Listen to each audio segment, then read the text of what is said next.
Hello guys, welcome back to my channel. So for today's video, I'm gonna share with you the requirements or documents that I brought with me during my K1 visa interview at the Manila US Embassy last February 2020.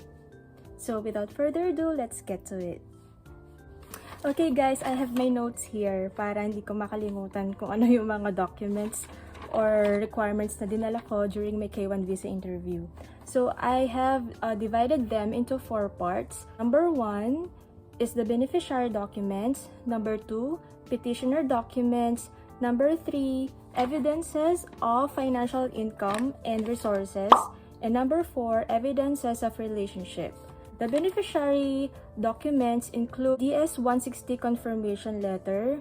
So I will give you the official website where you can fill out the form and print that confirmation letter because you have to bring that into your K1 visa interview and your passport. Okay, number 2, MRV slip or visa fee. Of course, you have to pay your visa fee first before you can get an appointment for a visa interview. Number 3, PSA birth certificate. So I would suggest na kumuha na kayo ng multiple copies of birth certificate kasi kakailanganan nyo rin yan kapag nag-file kayo ng adjustment of status after your marriage. Okay? Number 4, PSA CENOMAR or Certificate of No Marriage. So it will show that you are single and hindi pa kayo kinakasal. If ever naman that you have previous marriage, you have to bring your divorce decree or annulment order or death certificate of the prior spouse if applicable. Number 5, NBI clearance, which is the green form. So make sure na valid yung NBI clearance nyo before kayo pumunta sa K1 visa interview. Number 6 is your embassy interview appointment confirmation. So I will give you the link where you can fill out that form. You also have to bring that to your K1 visa interview. That is very important. Number 7 is the St. Luke's medical result. Of course, before you can have an appointment for visa interview, you have to pass the medical exam first at the St. Luke's Extension Center. Once you have done your medical, they will give you a brown envelope which consists the result of your medical. Take note guys, don't ever open that envelope because once you open that envelope before your K1 visa interview, that will be invalid. Okay? Take note of that guys. Number 8, 2x2 photos. So bring at least 3 copies of your 2x2 photos, but I would suggest that to prepare many copies as you can kasi gagamitin nyo pa rin naman yan kapag nag-apply kayo for adjustment of status.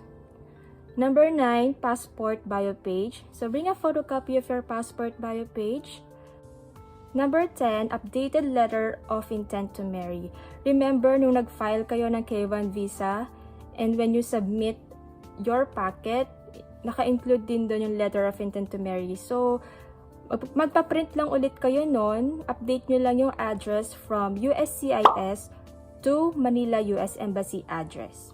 And what I did, sineparate ko na yung mga documents ko na as beneficiary. These documents, kukunin ng consulate yon or ng consular officer. Like yung DS-160, MRV slip, PSA birth certificate, PSA CENOMAR, NBI clearance, St. Luke's medical result. Yon, yung documents na yun, kinuha ng consular officer during my K1 visa interview. Para hindi na ako mahirapan, di ba, maghanap, naka-separate na siya. The next part is the petitioner documents. I prepared 5 documents for my petitioner. Number 1 is his passport bio page with visa stamps. And then his birth certificate, our NOA 1 or Notice of Action 1 letter. Just a photocopy or scanned copy is fine. And NOA 2, Notice of Action 2, and VC letter, and last is his updated letter of intent to marry. So same thing din, kung ano yung sinubmit nyo sa K1 visa packet nyo, i-reprint nyo lang din yon and then change the address from USCIS to the address of the Manila US Embassy. And then third part is the evidences of financial income resources. I've prepared his I-134 affidavit of support, and number 2, his IRS tax transcript for the last 3 years, number 3, Form W-2, number 4, Form 1040, number 5, his bank statement for the last 6 months, number 6, market value stocks, because my fiance has stock investment, number 7, certificate of employment, number 8, pay stubs for the last 3 months.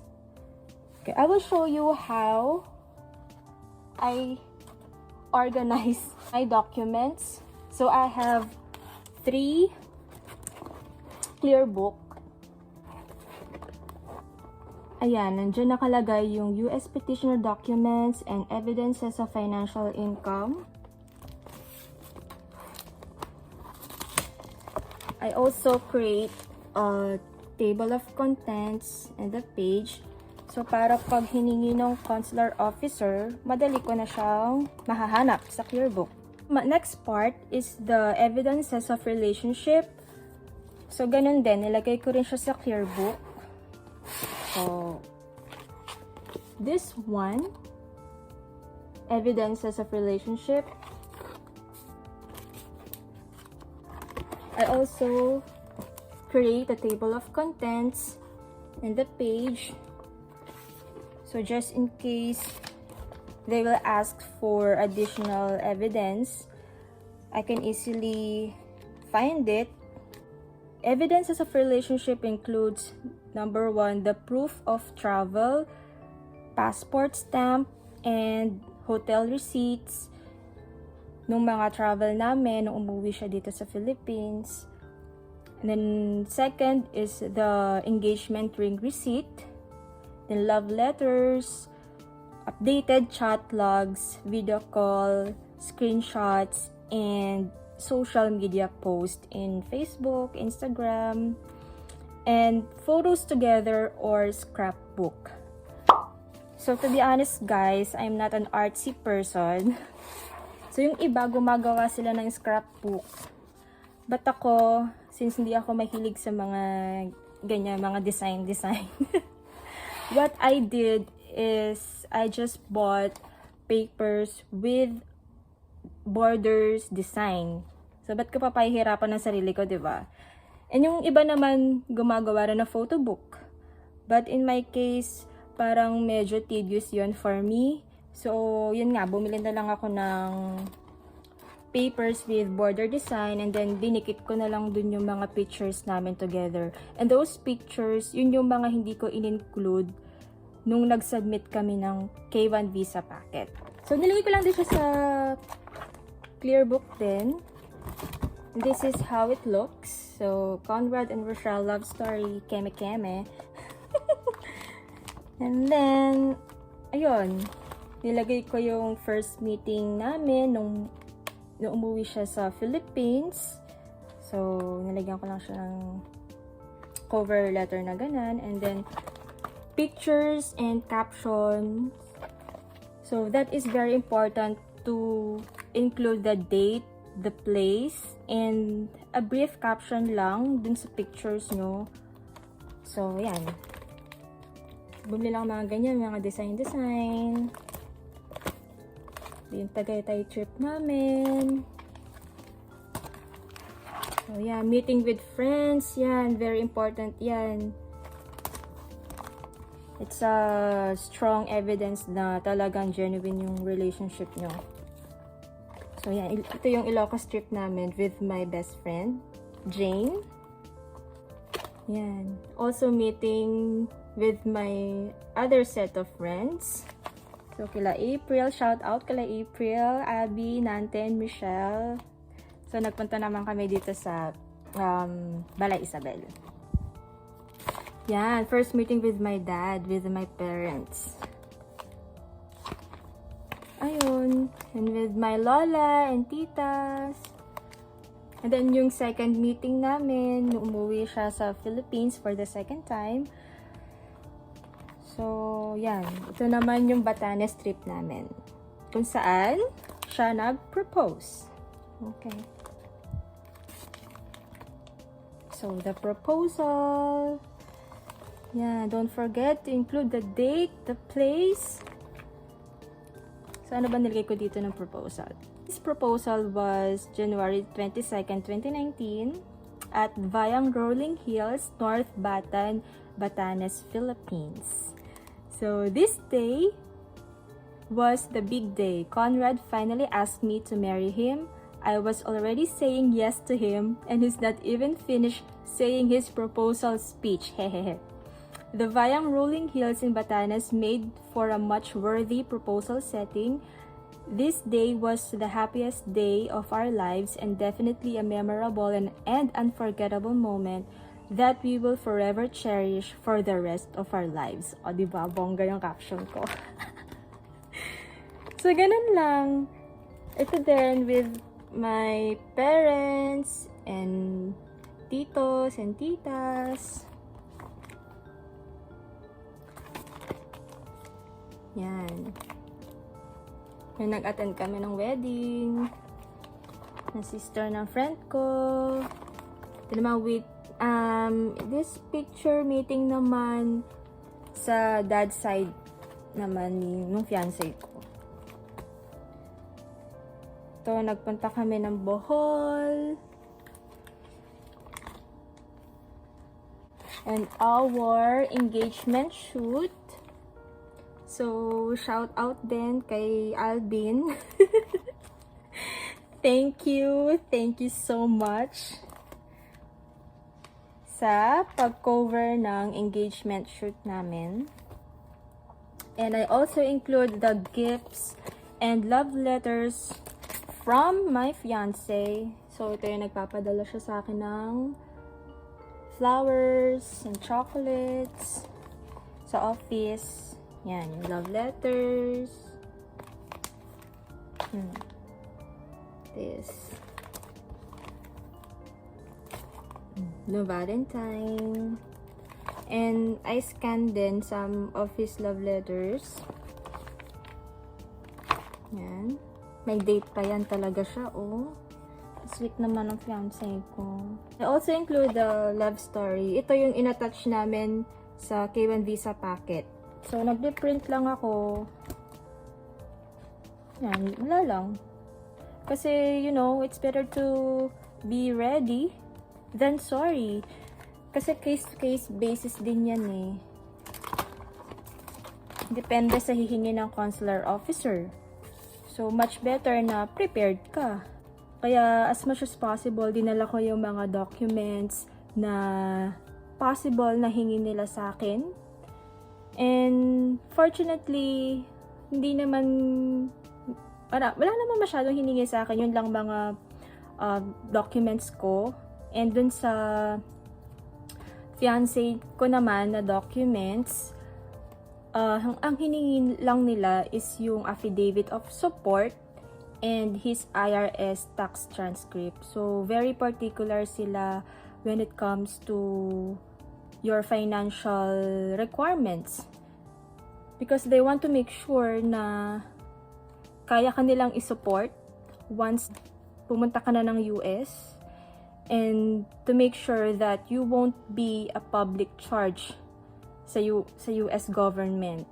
And double check nyo kung na-meet yung income requirement, which can be found sa Google. So, search nyo lang yung poverty guidelines.